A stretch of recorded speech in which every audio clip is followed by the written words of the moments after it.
A Sueli Carneiro Figueiredo escreveu assim: Padre Fábio, tenho 21 anos, moro em Vila Velha, no Espírito Santo. Padre, a minha questão é o seguinte: o perdão de Deus está acima de tudo o que nós fizermos e é só pedir perdão para que sejamos perdoados? Bem, aqui a gente tem uma questão interessante, né? Que, primeiramente, o perdão de Deus na nossa vida não é um processo mágico. Assim como a gente também sabe que na vida não existe nada mágico. Tudo é fruto de uma luta, de um processo, né? A gente não tem nenhuma solução mágica para as coisas. E Deus também nos trata segundo a vida. É interessante isso, minha gente. A teologia nos ensina que Deus não contradiz em nada a ordem das realidades criadas. Deus não pode interferir na história de maneira a contrariar a realidade criada. Deus não contradiz a criação. E o processo da vida humana está totalmente inserido ao processo da realidade criada. Eu sou um ser humano que vivo as regras da condição humana. Você é um ser humano que vive as regras da condição humana. E aqui existe aquela lei básica: o que a gente planta, um dia a gente colhe. Quando nós falamos de erros humanos, nós falamos então deste contexto, nós estamos dentro deste contexto de realidades que nos incomodam. Um erro é sempre uma realidade que tem o poder de nos incomodar. Se não incomoda hoje, mais cedo ou mais tarde vai incomodar. Os erros é como se fossem pedras cheias de arestas, né? Que não se acomodam muito fácil dentro de nós. Como é que nós podemos entender o perdão de Deus na nossa vida? Perdoa tudo? O perdão de Deus está acima de qualquer realidade humana? Está.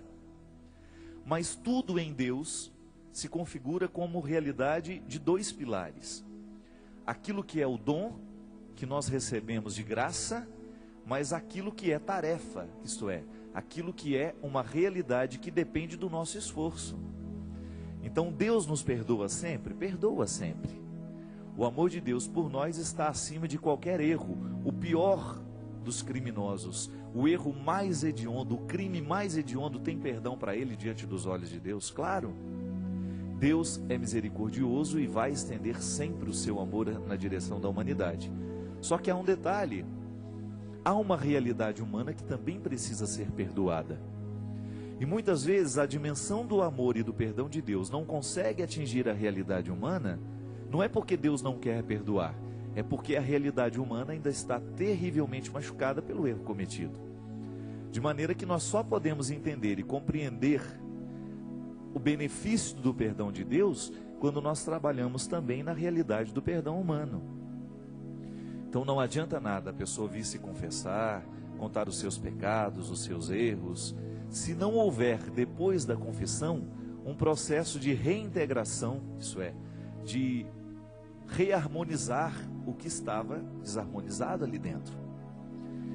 Então o dom de Deus, que é perdoar sempre, só vai ter eficácia na vida humana a partir do momento em que a certeza deste amor nos faz corrigir o que é humano e trabalhar a partir do humano.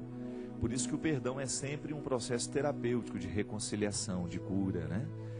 Muitas vezes nós encontramos pessoas que já confessaram os seus pecados, mas que ainda não confessaram a elas mesmas. Já receberam a absolvição de Deus, mas ainda não receberam a absolvição delas mesmas. É interessante, eu me recordo daquele filme Titanic, né? Quando, já nas cenas finais, quando aquela senhora velha está contando que os botes, os barquinhos, né, que foram embora, quando não voltaram para socorrer os que estavam ali, à deriva, no mar gelado, porque tinham medo. Os botes que cabiam ali, 80 pessoas, estavam com no máximo 20. Eles não foram lá no meio do naufrágio buscar os que estavam necessitando ser resgatados, porque eles tinham medo que na tentativa de subir, aquele monte de gente morrendo afogada, que na tentativa de subir nos botes, aqueles botes naufragassem também, e aí acabasse morrendo todo mundo. E eu me recordo que tem uma cena bonita, porque ela dizia assim, a senhora dizia: na verdade o que houve depois foi a tentativa de se reconciliar com uma história. Porque aqueles que foram salvos do naufrágio viveram eternamente com aquela consciência infeliz.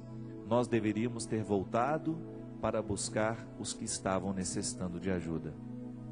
E aí ela usa uma expressão bonita e triste ao mesmo tempo. Depois disso, passaram pela vida inteira esperando por uma absolvição que nunca chegou. Veja bem, aqui você tem um fato, né, muito concreto para a gente entender o processo da absolvição humana.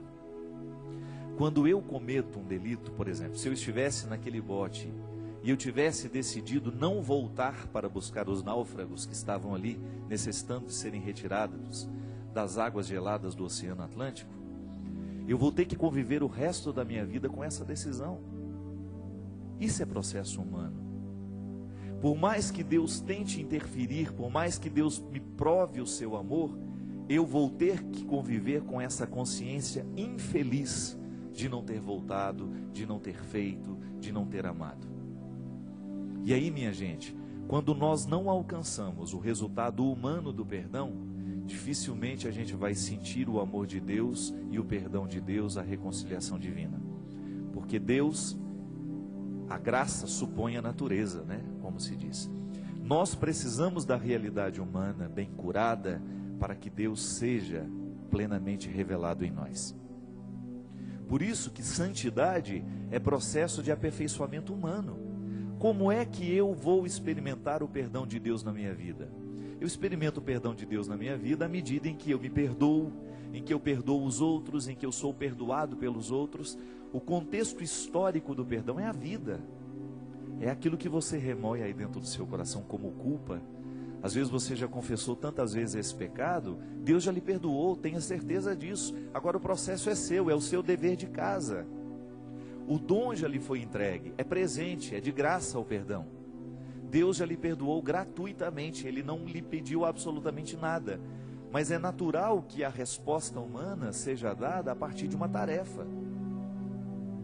A tarefa bem feita é a garantia do coração sanado, do coração curado. Não é milagre, não é mágica.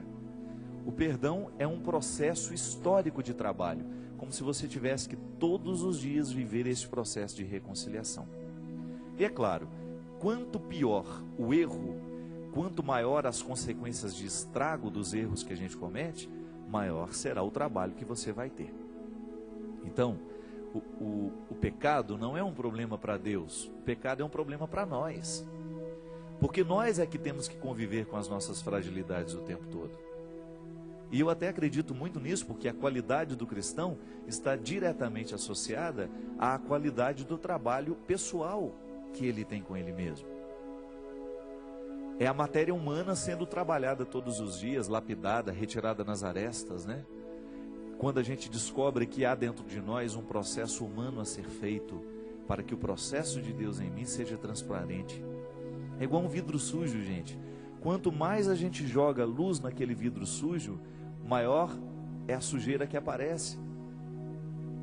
Mas isso não é para a gente ficar desanimado, não. Quanto mais luz você joga naquele vidro, maior é a necessidade que você tem de poli-lo, de limpá-lo, de tirar a gordura que se acumulou, a poeira que se acumulou. Às vezes nós estamos como vidros sujos, né? É muita gordura acumulada, é muita poeira acumulada na nossa vida, pela falta de perdão, pela falta de reconciliação com a gente mesmo, com os outros. Então é um processo que a gente tem que cuidar todos os dias. Então, Sueli, o perdão de Deus está acima de todas as coisas, mas nós podemos dizer, mas ele depende o tempo todo da reconciliação humana que nós vivemos. Então, se eu preciso me reconciliar com o meu passado, com os meus erros, eu preciso me olhar com um pouco mais de misericórdia, às vezes eu preciso olhar com um pouco mais de misericórdia com o outro, aquele que nos ofendeu, aquele que nos machucou. Tudo isso é tarefa, é dever de casa que nós realizamos para bem experimentarmos o perdão de Deus na nossa vida. A gente não pode desanimar porque esse processo não para.